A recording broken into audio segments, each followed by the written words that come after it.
Appendix to Part 1 of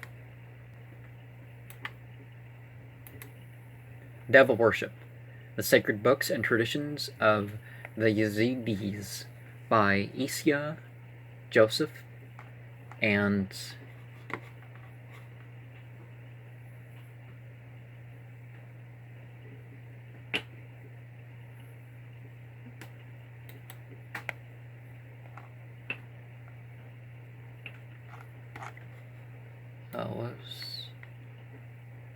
okay.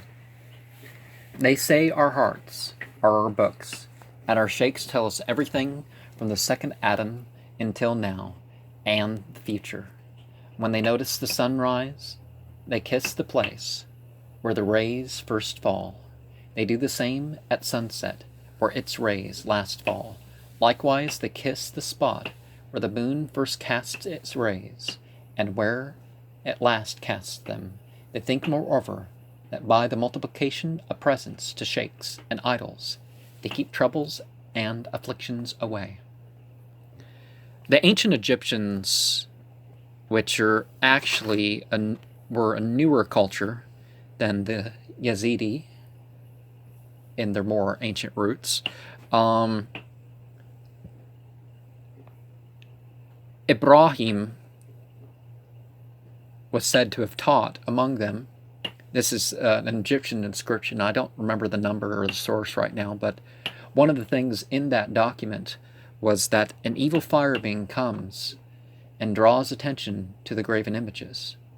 Obviously, it wasn't, like the letters, but, the imitation of the things. But anyways, there's a great difference among Kolchaks. They contradict one another. Some say Malik Ta'us appears to me and reveals to me many revelations. Others say we appear to people in many different ways. Some believe that Christ is Sheikh Shams himself. They say that they have had prophets in all times.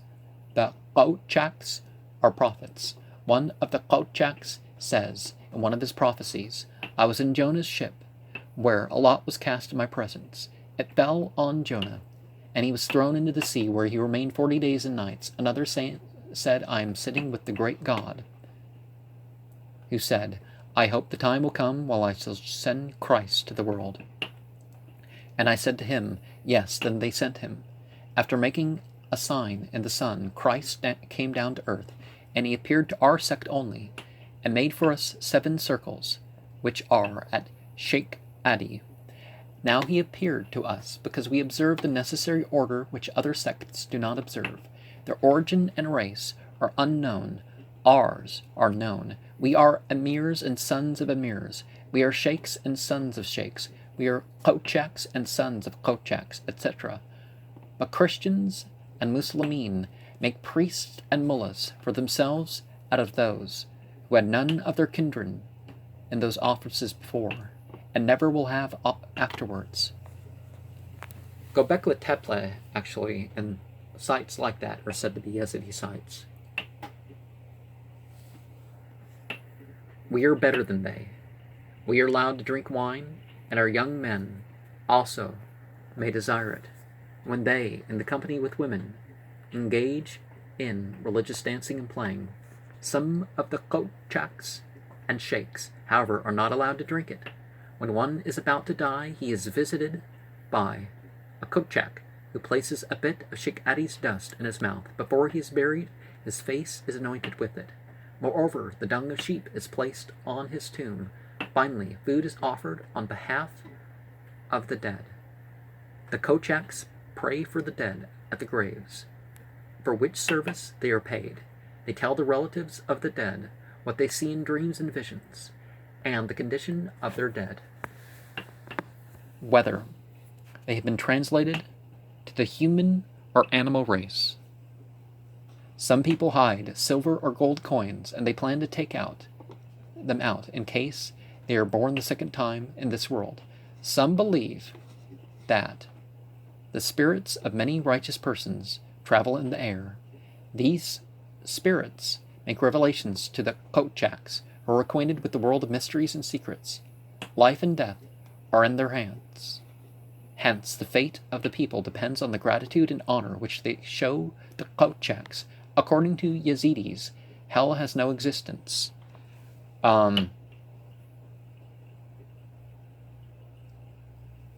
There's actual difference there, and some of that includes, well, if hell's the place of Shaitan and these fire beings, these yazatas of the various things that we communicate with, and who may make any of us prophets, because to them there's a plethora of prophets, and Shaitan and his ilk, whether, the initial group, whether the main group or broadly, can approve of or disapprove of anything, or take part in the indulgence or denial in any particular thing. It was created in the time of the first Adam, they say, when our father Ibrik al-Asfar was born. By reason of his generosity and noble deeds, Ibrik had many friends. Now, when he viewed hell, he became very sad. He had a small bakbuk asfar, into which, as he kept weeping, his tears fell.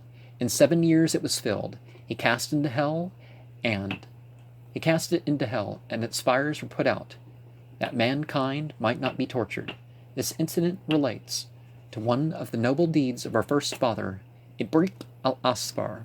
They have many more such upright men of noble deeds. Such an one is Muhammad Rashan, whose resting place is behind the mount of Sheikh Mati.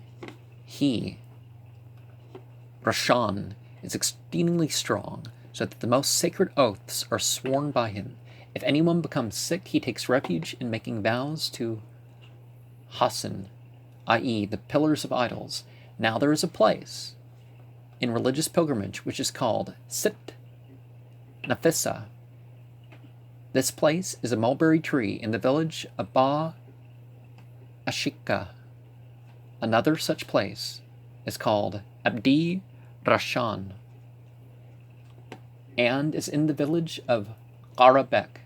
A third place, a pilgrimage, is in the village Bahzani, which is called Sheikh Baku. Nearby is a spring, and besides this is a mulberry tree. Whoever is afflicted with fever goes to that tree, hangs on its branches a piece of cloth from his clothes, and casts bread in the spring for the fish.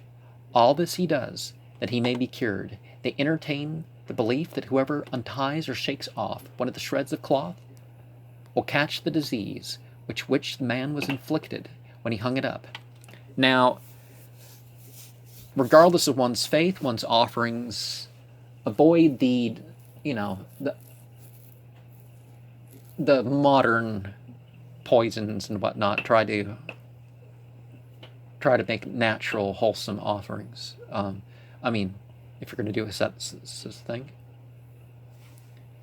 There are many such trees in the village of Ba Ashika and in some other places. There's also a spring of water, called in the common language Ain Asafra, the yellow spring. Yazidis call it Kani Zar. In this swim, those who are afflicted with the disease of Abu Safar, jaundice, but those who are troubled with dropsy go for cure to the house of the pir that lives in the village of Man Resh. When they assemble at Sheikh Adi's, no one is allowed to cook anything. Everyone is to eat from Sheikh Adi's table. As to the Kochaks, every one of them sits on a stone as one sits in prayer. To them the laity go, seeking succor. Instead of the S, is it an een or un or something that's... They give them money while making their petition, and vow to the stone on which the Kochak sits, sheep and oxen, every one according to his means. Now, at the New Year, the places are given in contract. When they assemble at the New Year, they dance and play with instruments of joy, before eating the kabdush. i.e., the vowed ox. They swim in the water of Zamzam, a spring coming from beneath the temple of Sheikh Adi. Then they sit in haste, snatching meat from the pot like fanatics, so that their hands are frequently burned. This practice is in accordance with their rules. After eating, they go up the mountain, shooting with their guns, and return to Sheikh Adi. Every one of them takes a little dust and preserves it for the times of wedding and death. Okay, using the dust twice in one's life, that's a bit more understandable than daily.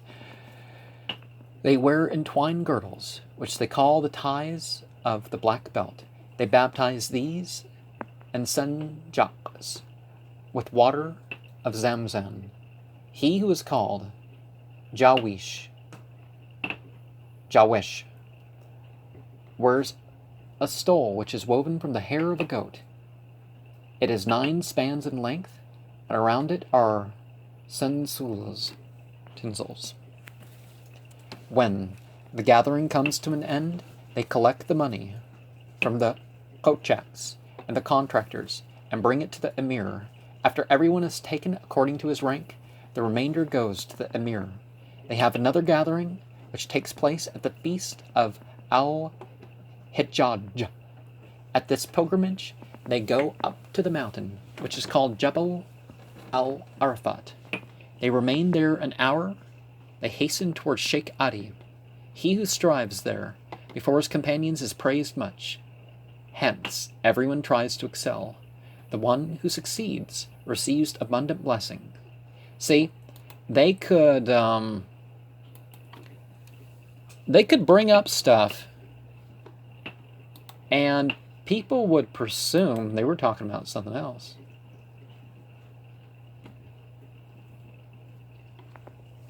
They still have another assembly. This is called the Road of the Kochaks. When each, putting a rope around his neck, goes up the mountain after collecting wood, they bring it to Sheikh Adi, carrying it on their backs.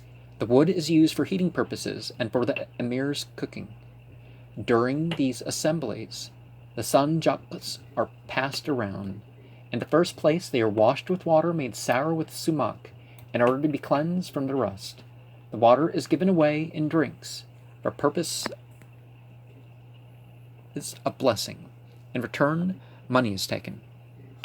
In the second place, the kochaks go around with the sanjaks to collect money.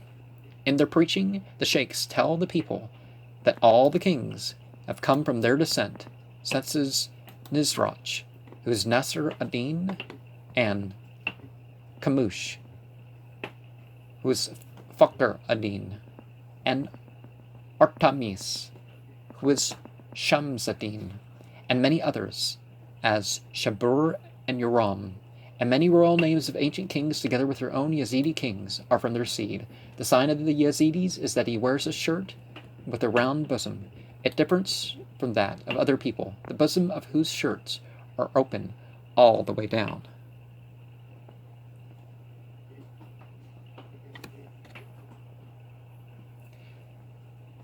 There is one occasion when no Yazidi may swear falsely, viz. When one draws a circle on the ground and tells him that the circle belongs to Ta'uz Melik, Sheikh Adi, and Yazid, and Bar Yashabakai, and Bar Yashabakai. He places them in the middle of the circle and then tells them that Malik Tauz and all those who are mentioned above will not intercede for him after his death, and that the shirt of the Jewish Nassim be on his neck, and that the hand of Nassim be on his neck and eye, and that Nassim be his brother for the next world, and let him be for a sheikh and a peer if he does not tell the truth, and then he swears to tell the truth. He cannot conceal anything, for an oath made under such conditions is considered greater than that made in the name of God, and even that made in the name of one of their prophets.